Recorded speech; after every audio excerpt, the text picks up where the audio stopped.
All right, welcome back for another deep dive. Today, we're going way back to the book of Leviticus. Leviticus. Leviticus, yeah. Chapter 9, to be exact. Oh, okay. Now, I know what you're thinking. Leviticus doesn't exactly sound like a page-turner, right? But hold on. Because this chapter is all about a really key moment, it's actually the very first day Aaron, Moses' brother, takes on the role of high priest. Oh, wow. Okay. This is a pretty big deal. Yeah, that's a pivotal moment. It really is like you're witnessing the beginning of a whole spiritual institution. Yeah. Setting the stage for so many centuries of tradition. Exactly. And the text doesn't disappoint. It's got drama. We're talking like fire from heaven, consuming offerings on an altar. Oh, wow. Yeah, pretty intense. Can you kind of paint the picture for us? Like, what's the backdrop of all this? Well, you got to imagine the Israelites, they just built the tabernacle, this portable sanctuary. It's like a symbol of God being right there with them. Yeah. And so now it's time to make it official. They have to consecrate Aaron and his sons, right, as priests. And that means they're the go-betweens, right, between the people and God. Exactly. The mediators, yeah. Okay, so how does this consecration actually play out? What do they have to do? Ritual. Tons of ritual, and every single little thing matters. Moses gives Aaron this super specific set of instructions, right, for how to get a whole bunch of offerings ready. Yeah. Starting with something called a sin offering and then a burnt offering. So hold on. Sin offering, burnt offering. What are we even talking about here? Right. Good point. Think of these offerings as like a way to talk to God, but using symbols. The sin offering, for example, it's all about admitting you did something wrong. Yeah. You're asking for forgiveness, trying to restore things, set things right. So it's about keeping that relationship healthy, even when it's with the divine. Exactly. Okay, what about these burnt offerings? What do they stand for?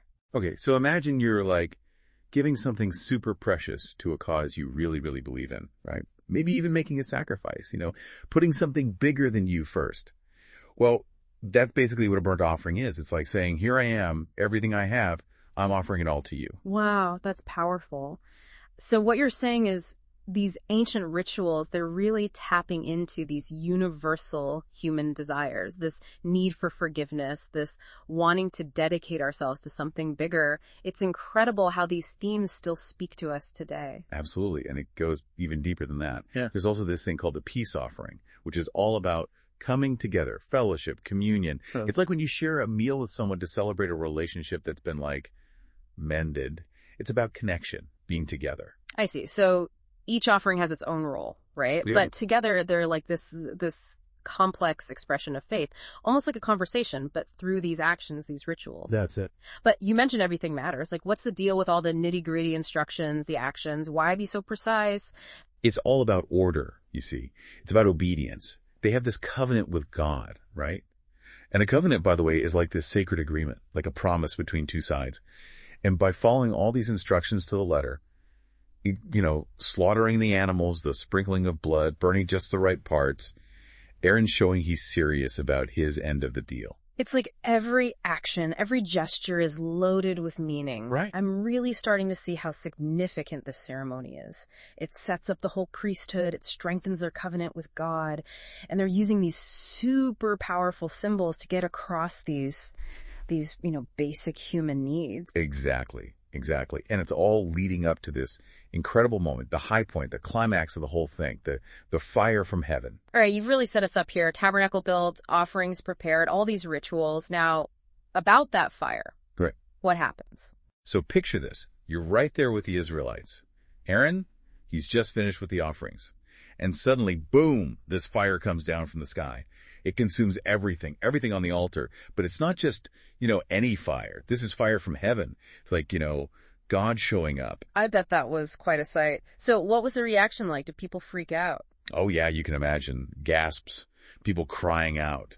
The text even says people were shouting, falling to the ground. A mix of, awe and fear, It was this moment where everyone knew, without a doubt, that Aaron, he was the real deal. God had chosen him. Wow, that's some serious confirmation. But, for us today, that fire from heaven thing, it's a bit much to take literally, isn't it? It's definitely easy to get stuck on the literal, yeah. When we think about it more symbolically, it opens up a whole new way of understanding it. Okay, I'm listening. What's the symbolic side of this fire from heaven? For me, it's like those moments when, suddenly everything makes sense. You feel inspired, affirmed, like you're on the right track. Oh yeah, I get that. Those moments when it all clicks, it's like a burst of energy pushing you forward. But fire from heaven? Think of it as like a metaphor, right? It doesn't Mhm. have to be a literal fire raining down. It's about that feeling, that connection to something way bigger than yourself. Yeah. That moment when, deep down, you're exactly where you need to be. I see. So for Aaron and the Israelites, it wasn't just about a physical fire. It was about that feeling, that sense of God's presence and approval, an overwhelming kind of awe. Exactly. It's like being in sync with something greater, a moment of deep connection, validation. And for them, seeing that fire, it solidified their faith, their relationship with God. It makes you think, how do we find those moments of affirmation, of inspiration today? Maybe not fire from heaven, Right.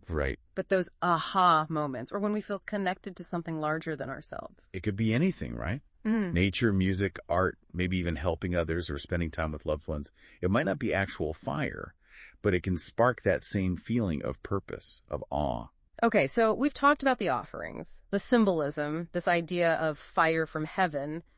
But why should this story still matter to us? What can we take away from it thousands of years later? That's the big question, isn't it? And I think it comes down to this. This story, it's not just about Aaron and the Israelites. It's about us. It's about this timeless search for meaning, for connection, for purpose. The rituals might seem ancient, but the things they represent, those are still very much a part of our lives today. Yeah, those deep human needs are kind of, woven into who we are, and they show up in different ways across cultures, across time.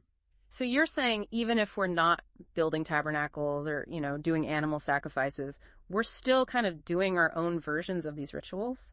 In a way, yeah. I mean, think about it. We still try to make things right when we mess up, apologize, try to fix things.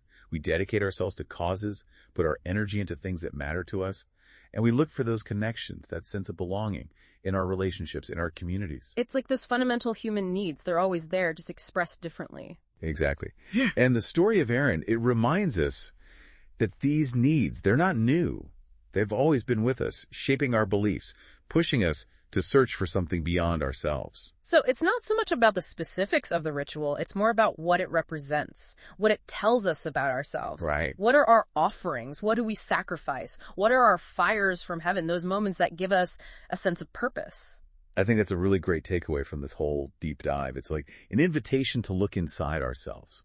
What are our rituals, our practices? What are those deep desires within us? This has been really eye-opening, I'll admit. Starting with Leviticus, I wasn't sure what we'd find. But you've helped me see this text in a whole new way. Glad to hear it. It's fascinating stuff, isn't it? There's so much wisdom in these ancient stories, even if they seem, a world away from our lives. Definitely. So, for everyone listening, as you go about your week, maybe pay attention to those little moments that spark something in you. Awe, purpose, connection, a beautiful sunset, a piece of music that moves you, an act of kindness. Let those moments sink in. They might just be your own fire from heaven, guiding you on your path. Beautiful. Thanks for joining us, and until next time, keep exploring, keep searching, keep the fire burning.